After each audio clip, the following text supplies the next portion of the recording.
Hello 11th। तो हम sin x और cos x का ग्राफ देख चुके हैं। आज हम tan x के ग्राफ से डील करेंगे, ठीक है। तो tan x के हम पूरा ये देखेंगे कि यार उसका डोमेन क्या होता है, रेंज क्या होता है। तो टॉपिक का नाम तो tan x का है, क्या है, ग्राफ ऑफ tan x। अगर मैंने एक चीज़ बोली थी, अगर तुमको कोई भी ग्राफ प्लॉट करना है, चाहे वो sin x का हो या फिर वो cos x का हो या कोई भी ग्राफ हो, अगर तुमको कभी भी ग्राफ प्लॉट करना है तो तुम्हारे पास कोऑर्डिनेट्स तो होने चाहिए, है ना। तो हम पहले क्या करेंगे, इसके लिए कोऑर्डिनेट्स फाइंड करेंगे और कोऑर्डिनेट्स फाइंड करने के बाद हम ग्राफ प्लॉट करेंगे, ठीक है। तो चलो करते हैं स्टार्ट, ठीक है। y equal to tan x, हम क्या पहले फाइंड कर लेंगे इसके कोऑर्डिनेट्स। हाँ है ना, इधर बना दिया बड़ा सा।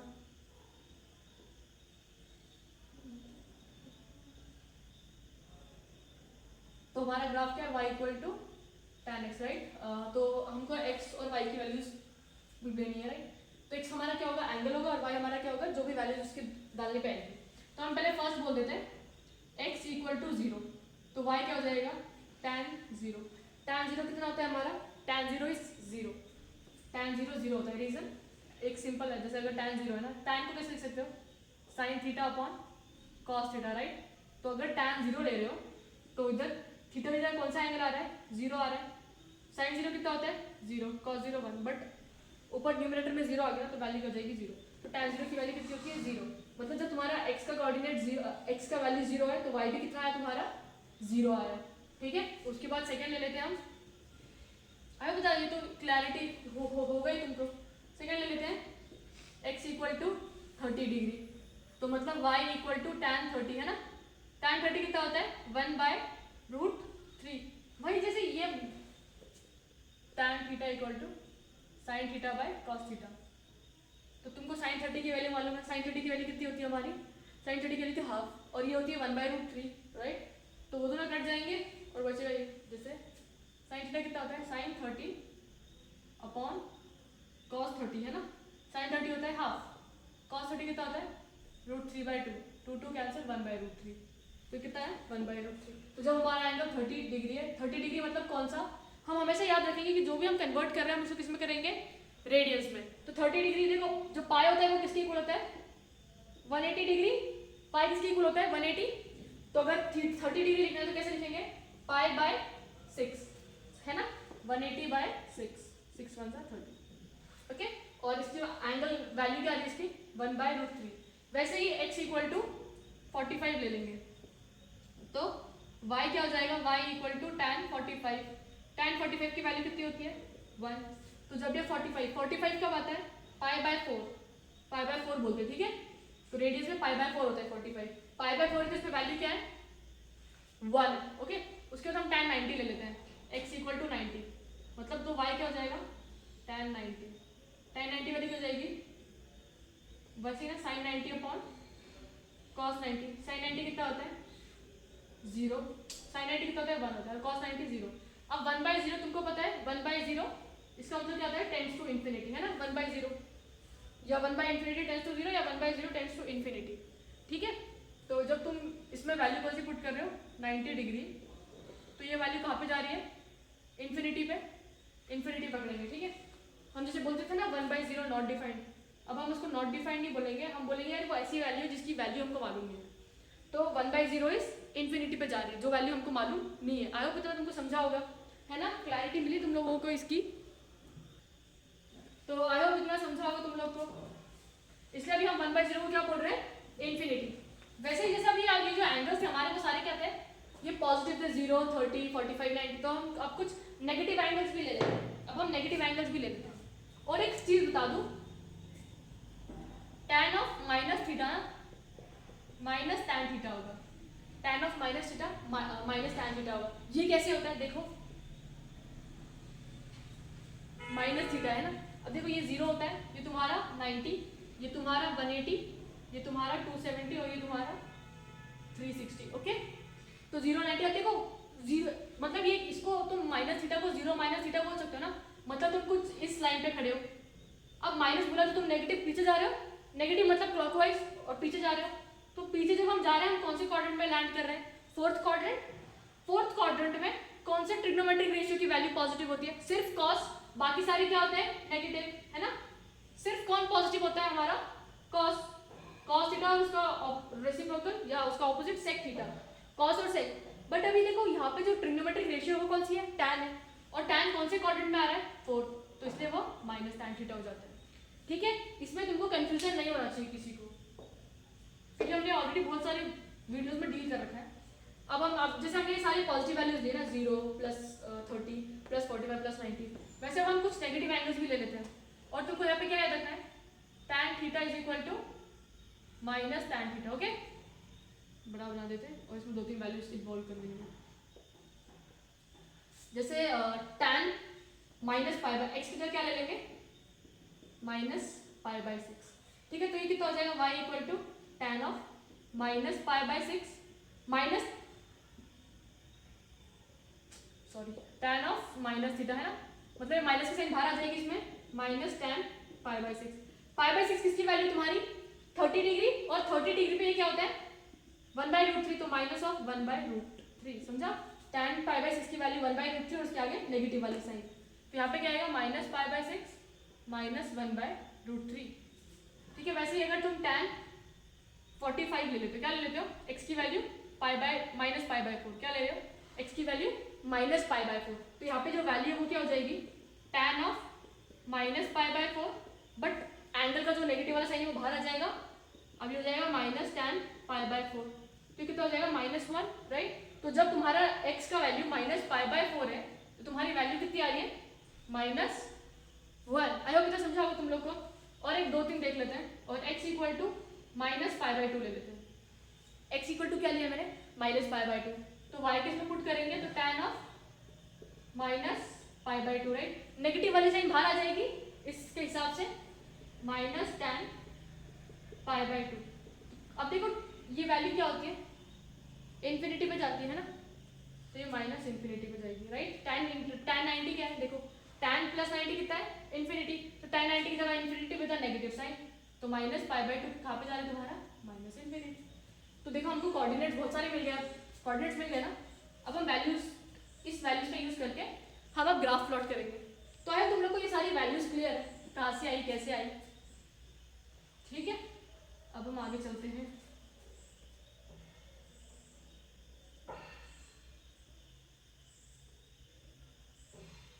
Zero pi by 2 pi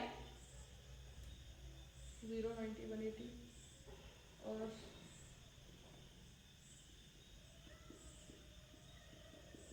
3 by pi 2 पाई। ठीक है, वैसे यहाँ पे नेगेटिव वैल्यू आ जाएगी minus pi by 2 minus pi, minus इस साइड क्या जाएगा -3 पाई बाय 2 और -2 पाई। मैंने ये वैल्यूज क्यों लिए, क्योंकि हम वही है 0 90 180 270 360, और ये वाले एक्सिस को क्या बुलाते हो तो एक्स एक्सिस, और ये वाले एक्सिस को क्या बुलाते हो वाई एक्सिस। आई होप पता समझा होगा। तुम एक बार इस पे लुक मतलब देख लो एक बार, तो तुमको शायद कोऑर्डिनेट्स एकदम क्लियर हो जाएंगे एकदम अच्छे से, ठीक है। तो आई होप तुमको ये चीज तो इतनी तो क्लैरिटी मिली हुई होगी, है ना। अब मेरी बात सुनो, अब हम आगे बढ़ते हैं, अब हम वैल्यूज प्लॉट करने चलते हैं। अब देखो जब tan x का वैल्यू 0 है, y का वैल्यू कितना है 0 है, ठीक है, फर्स्ट पॉइंट। उसके बाद जब तुम्हारे ये पाई बाय 6 है, पाई बाय 6 मतलब 30 डिग्री, 0 से 90 के समथिंग यहाँ पे लाई करेगा, और तब वैल्यू क्या हो रहा है 1/√3, तो 1/√3 तुम जब करोगे कितना आ जाएगा 1/√3 1.73, इसको कुछ करोगे तो तब भी कुछ वैल्यू आएगा, राइट। तुम्हारा कितना हो जाएगा 100/173, तो ये 0 पॉइंट समथिंग आएगा, तो ये कुछ ऊपर चला जाएगा, ये सोचो 30 डिग्री है, ठीक है। उसके बाद 60 पे 45 पे निकाला, 45 पे इसको 1 बोल देते, ठीक है यहाँ पे, तो 45 पे देखो 0 निकाला, 30 निकाला, फिर जब तुम ये निकालोगे ना 45 कहाँ पे आ रहा है कुछ समथिंग यहाँ पे, फिर 60 कुछ ऐसे आएगा। अब मेरी बात सुनो, तुम ये प्लस पाई बाय 2 देखो, ये प्लस पाई बाय 2 देख लो, ये तुमको आया होता समझा होगा। अगर हम इसमें ही छोटे मोटे वो करते हैं, जैसे 90 है ना, तो इधर हमने 30 की वैल्यू निकाली है, 45 की, 60 की और फिर 90 की, ठीक है। तो 30 की वैल्यू कुछ यहाँ पे आ रही है, 45 की कुछ यहाँ पे आ रही है, 1 तो tan 45 1 होता है ना, तो 1, tan 60 कुछ यहाँ पे आ रही है, ठीक है, tan 30 tan 45 tan 60। अब tan 90 पे देखो, जो tan 90 पे वैल्यू कहाँ पे जा रही है, इन्फिनिटी पे जा रही है। tan 90 पे वैल्यू क्या जा रही है, इन्फिनिटी की तरफ, तो तुम लोगों को इसकी वैल्यू मालूम है? नहीं मालूम है। tan 90 क्या है? नॉट डिफाइंड वाली वैल्यू ना, या इन्फिनिटी पे जा रही है वो वैल्यू। नॉट डिफाइंड मतलब जिसकी हमको वैल्यू मालूम नहीं है। इन्फिनिटी जो वैल्यू हमको पता ही नहीं होती है ना, तुमको पता है इन्फिनिटी कब आने वाला है? नहीं। तो देखो इसमें क्या करोगे तुम, ऐसे प्लॉट करोगे, ऐसे प्लॉट करोगे, प्लॉट करोगे, प्लॉट करोगे, ये इसको टच नहीं करेगा। इसको क्या नहीं करेगा? टच नहीं करेगा। रीजन, तुमको ये नहीं पता ना यार इन्फिनिटी कब आने वाला है। तुमको ये पता है इन्फिनिटी कब आने वाला है? नहीं पता। तो ये तो ऐसे बना दी, बट ये जो वैल्यू है ना 1/0 tends to infinity, this tends to infinity, but ये इन्फिनिटी नहीं हो रही, ठीक है। देखो ये ना ऐसे से जाके जाके जाके tan 90 में वैल्यू जा रही है, ठीक है, टच नहीं कर रही उसको। हमको ये पता ही नहीं है ये 0 कब होने वाला है। हमको तो ये पता है कि यार इसलिए जाके चिपकने वाली है, बट कौन से पॉइंट पे चिपकने वाली है हमको नहीं मालूम। इन्फिनिटी मालूम है तुमको? नहीं। तो इसलिए हमने ये और इसको हमने पैरेलल बना दिया। वैसे इस साइड आ जाओ, इधर हो जाएगा -30, इधर हो जाएगा -45, इधर हो जाएगा -60, तो ये कुछ वैल्यू इधर आएगी, है ना। ये कुछ tan 30 पे ये वैल्यू इधर, फिर 45 पे 1 होता है, ये -1 बोल देते हैं, tan 60 पे कुछ यहाँ पे, और फिर वो कुछ यहाँ पे। अब ये वाले भी ड्रॉ कर लो ऐसे। अब देखो tan -π/2 पे वो कहाँ पे जा रहा है? +∞, और वो ऐसे इस साइड -∞ पे जा रहा है, राइट। तो देखो अब ये ऐसे ऐसे टच करके ये ग्राफ ऐसे बन गया, हाँ यार। देखो इसको टच नहीं कर रहा क्योंकि हमको ये वैल्यू मालूम नहीं कि यार ये कब जाके इन्फिनिटी होने वाली, तो इसलिए हमको पता नहीं। तो ये इसके पैरेलल आगे 90 कभी ना कभी जाके टच करेगी, बट हमको ये पता नहीं है कौन से वैल्यू पे वो टच करने वाली। तो इसका ग्राफ ऐसे बन गया। तो वैसे ही ये हो गया, फिर ये जैसा हो जाएगा। अब एक बात सुनो, जो tan 180 पे वैल्यू होती है ना, tan 180 पे वैल्यू फिर 0 हो जाती है, फिर 0 हो जाती है, फिर यही सिलसिला चालू होगा, ठीक है। ये ग्राफ कैसे बनेगा? ऐसे, फिर यहाँ पे वो इन्फिनिटी को टच करी होगी नीचे। देखो इधर भी वो ऊपर +∞ को टच कर रही है और नीचे वो -∞ तक जा रही है। वैसे यहाँ पे भी ग्राफ बन जाएगा तुम्हारा, ठीक है। यहाँ पे +∞ को टच करेगी और यहाँ पे -∞ को टच करेगी। देखो +∞ और यहाँ पे -∞ जा रही है, ठीक है। आई होप इतना समझा तुम लोग को। अब मेरी बात सुनो, अब इसका तुम लोग क्या बोलोगे? ये पीरियोडिक फंक्शन है या नहीं? सबसे फर्स्ट चीज, ये पीरियोडिक फंक्शन है या नहीं? अब मैंने तुमको एक चीज बताई थी, पीरियोडिक फंक्शन वो फंक्शन होते हैं जो एक टाइम इंटरवल के बाद रिपीट होते हैं, है ना। तो देखो ये वाला ग्राफ आया, फिर ये वाला ग्राफ आया। देखो ये दोनों रिपीट कर रहे हैं ना एक दूसरे को, और कितने लेंथ के बाद ये दोनों रिपीट हो रहे हैं? ये कुछ इस लेंथ के बाद रिपीट हो रहे हैं, ये कुछ लेंथ के बाद, है ना। ये लेंथ के बाद ये दोनों रिपीट हो रहे हैं, राइट। ये लेंथ देखो कितना है, 0 से लेके पाई, तो लेंथ कितना है? पाई। तो पीरियड क्या हो जाएगा इसका? पाई। अब किसी ने तुमसे ये पूछ लिया कि जो tan x है, जो तुम्हारा tan x है, वो पीरियोडिक फंक्शन है या नहीं है? तो क्या बोलोगे? हाँ, yes it is a periodic function. tan x तुम्हारा पीरियोडिक फंक्शन है? हाँ है। रीजन, वो रिपीट हो रहा है ना। जो भी ग्राफ रिपीट होते हैं ना, उनको हम पीरियोडिक फंक्शन बोलेंगे। क्या बोलेंगे? पीरियोडिक। अब तुम किसी ने ये क्वेश्चन तो पूछ लिया कि यार पीरियोडिक फंक्शन है, तुमने बोल दिया हाँ, बट अगर किसी ने ये पूछा कि यार इसका पीरियड क्या होगा, उसका पीरियड क्या होगा? तुमको पता है पीरियड क्या होता है कि यार किस लेंथ के बाद वो चीज वापस रिपीट हो रही है, कितने टाइम इंटरवल के बाद वो रिपीट हो रही है। तो यहाँ पे देखो कितने लेंथ के बाद वो चीज रिपीट हो रही है, फिर से 0 पे ये वापस ये वाला ग्राफ बना, उसके बाद यही ग्राफ कितने लेंथ के बाद रिपीट हुआ, ये वाला लेंथ कवर हुआ, उसके बाद ये ग्राफ वापस रिपीट हुआ। तो ये जो लेंथ है वो कितना है? पाई का है। तो इसलिए tan x का पीरियड कितना हुआ तुम्हारा? पाई। इसका वो कितना हुआ? पाई, ठीक है। अब तुमसे किसी ने इसका डोमेन पूछ लिया। अब डोमेन में देखो, डोमेन में तुम्हें क्यों जान दो। देखो अगर पहले ना रेंज देख लेते हैं। रेंज कौन सी वैल्यू बताती है? y की वैल्यू। रेंज कौन सी वैल्यू बताती है? y की वैल्यू, राइट। तो यहाँ पे देखो ये जो ग्राफ है ये +∞ ऊपर जा रहा है और इधर नीचे वो -∞ तक जा रहा है। मतलब ये y एक्सिस को पूरा कवर कर रहा है ना tan x वाला ग्राफ। यहाँ पे वो +∞ तक जा रहा है और यहाँ पे वो -∞ तक जा रहा है। तो जो y पे जो वैल्यूज आ सकती है वो कहाँ से कहाँ तक आ सकती है? -∞ से +∞। तो जो रेंज होगा वो क्या होगा? देखो y एक्सिस, ये पूरा ग्राफ, ये देखो ये पूरा वैल्यू कवर हो रहा है। ये इस ग्राफ को देखो, ये वैल्यू ये सारी वैल्यूज कवर हो रही है और ये ग्राफ जा कहाँ तक रहा है? इन्फिनिटी तक जा रहा है और वो भी -∞।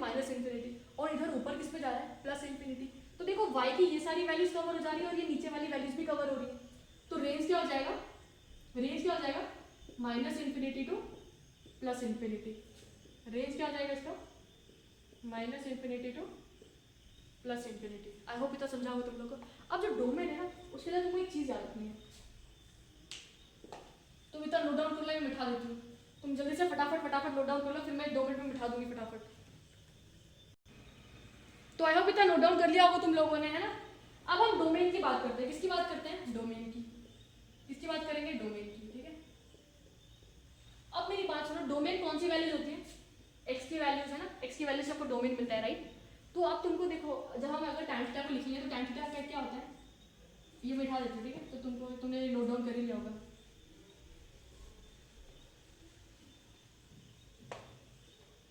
tan थीटा क्या होता है तुम्हारा? sin theta by cos theta. और मेरी बात सुनो, हम कैसे चीज़ों को देखो, जब हम डोमेन और रेंज पढ़ रहे थे चैप्टर 2 में, हमने क्या देखा था? Denominator should not be equal to 0, है ना। हमारा डिनोमिनेटर किसके इक्वल नहीं होना चाहिए? 0। अगर वो 0 के इक्वल हो जाता है तो हमारी वैल्यू क्या हो जाती है? नॉट डिफाइंड, है ना। तो यहाँ पे ध्यान रखो, tan थीटा ना या tan x, इसको tan x बोलते हैं ना, tan x निकालना है तो tan x को कैसे लिखेंगे? sin x by cos x। और किसने पूछा कि यार मेरे को उसका ना डोमेन बताओ, क्या बताओ? डोमेन। तो तुमको याद क्या रखना है? देखो न्यूमरेटर में सारी वैल्यूज चलेंगी, बट डिनोमिनेटर में क्या नहीं चलेगा तुमको? Denominator should not be equal to 0। Denominator किसके इक्वल नहीं होना चाहिए? 0 के इक्वल। अब मेरी बात सुनो, तुम्हें क्या करना है, मतलब अगर हम इसको एकदम जनरल टर्म्स में लिखेंगे, इसमें लिखेंगे जनरल टर्म्स में, तो जनरल कैसे लिखोगे? ऑल रियल वैल्यूज, सारे रियल वैल्यूज चलेंगे, ऑल रियल वैल्यूज, एक्स की हर एक वैल्यू चलेगी, एक्सेप्ट कौन सी वैल्यूज नहीं चलेगी? Except the value where cos x is 0। अब मेरी बात सुनो, क्या लिखा? x की all real values except the values where cos x is 0। अब मेरी बात सुनो, अगर तुम्हारा cos x का वैल्यू 0 के इक्वल हो जाता है, किसका? cos x का वैल्यू इक्वल टू 0, ठीक है। तो तुम्हारा tan x कैसा है? sin x by cos x, right. अब तुम्हारा cos x 0 हो गया, cos x क्या हो गया? 0। अब ये डिनोमिनेटर में वैल्यू कैसी है? 0 आ गई। और हम चाहते हैं कभी डिनोमिनेटर में 0 नहीं, तो इसलिए हमको ऐसी वैल्यूज नेग्लेक्ट करनी होगी जहाँ पे ये cos x 0 हो रहा है। जैसे cos x है ना तुम्हारा, cos x 0 कब होता है? जब तुम्हारा x का वैल्यू 90 डिग्री हो।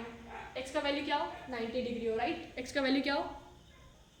जहाँ पे तुम्हारा cos x का वैल्यू, देखो tan x था sin x by cos x। अब तुमको यहाँ पे कंडीशन क्या याद रखनी है? x की सारी वैल्यूज हो सकती है, एक्सेप्ट कौन सी वैल्यूज नहीं हो सकती? जहाँ पे cos x तुम्हारा 0 हो जाए, जहाँ पे तुम्हारा cos x 0 हो जाए, cos x क्या हो जाए? 0। तो क्या बोलोगे डोमेन में? All real values except the values of x where cos x is 0। समझा ना? क्योंकि अगर cos x तुम्हारा 0 हो जाएगा तो तुम्हारी डिनोमिनेटर में जो वैल्यू बटेगी वो कैसी हो जाएगी? 0 के। और जब भी 1/0 होता है उसको तुम क्या बोलते हो? Not defined. तो इसलिए याद रखना, tan x के टाइम पे जो डोमेन होगा ना वो सारी रियल वैल्यूज हो जाएगी x की, एक्सेप्ट कौन सी वैल्यूज? जहां पे तुम्हारा cos x 0 हो रहा है। जैसे ही तुम x की वैल्यू पुट कर रहे हो, तुम्हारा cos x क्या हो जा रहा है? 0। इसलिए हम वैसी वैल्यूज को क्या करेंगे? नेग्लेक्ट करेंगे। हम ना जब जनरल सॉल्यूशन पढ़ेंगे ना, तो इसको जब हम जनरल टर्म में लिखते हैं ना, या लिखते तो कैसे लिखते हैं? Domain equal to R all real values except the values where cos x comes out to be 0। और मेरी बात सुनो, cos x इक्वल टू 0 पता है कौन सी वैल्यूज पे होता है? एक तो तुम्हारा 90 डिग्री पे होता है, राइट। वैसे ही जब हम इसको सॉल्व करते हुए चलता है ना, तो वो वैल्यूज होती है 2n + 1 π/2। किस पे होता है? 2n + 1 π/2। जो cos x का वैल्यू 0 होता है ना, वो कहाँ पे होता है? 2n + 1 π/2। अगर तुमको इसमें प्रॉब्लम है ना, हम आगे वैसे भी जब जनरल सोल्यूशन करेंगे ना, तो तुमको इसकी क्लैरिटी मिल जाएगी। यार cos x इक्वल टू 0 पे ये चीज़ क्यों बोलते हैं हम? cos x इक्वल टू 0 का जो जनरल सोल्यूशन होता है ना, वो होता है cos x इक्वल टू 0 का जो जनरल सोल्यूशन होता है ना, वो होता है 2n + 1 π/2। तो ये सारी वैल्यूज पे जो तुम्हारा cos x का वैल्यू है ना, वो क्या हो जाएगा? 0। तो अगर तुमको इसमें डाउट है तो फिर हम आगे वीडियोस में तो ये चीज़ लाने वाले हैं, तो इसमें ज़्यादा कंफ्यूज मत हो जाना। अब फिलहाल के लिए ऐसे याद रख लेना इसको, ठीक है। तो all real numbers except the values where cos x comes out to be 0। x की कौन सी वैल्यूज है जहाँ पे तुम्हारा cos x 0 हो जाएगा? ये सारी वैल्यूज पे। तो 2n + 1 π/2, ठीक है। जहाँ तो कैसे बोल सकते हो? All real numbers except where cos x is 0। तो आई होप आज का टॉपिक tan x वाला ग्राफ तुमको क्लियर होगा। अगर थोड़ी सी भी डाउट है तो वापस अच्छे से वीडियो को देख लेना, ठीक है। Bye guys.